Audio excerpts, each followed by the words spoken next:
ఒక ఎగ్జాంపుల్ చెప్తా, దానికి మీరే కమెంట్ చేయండి.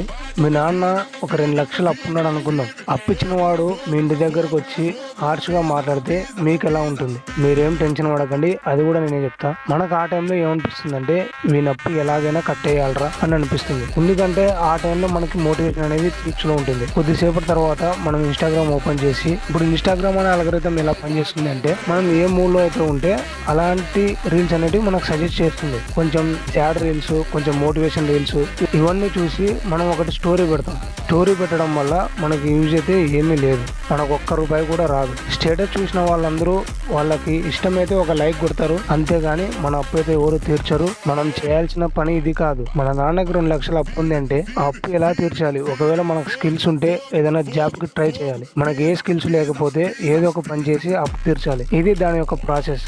అసలు ప్రాబ్లం ఏంటి, దీనికి సొల్యూషన్ ఏంటి అని ఆలోచించినప్పుడే మీ ప్రాబ్లం అనేది సాల్వ్ అవుతుంది.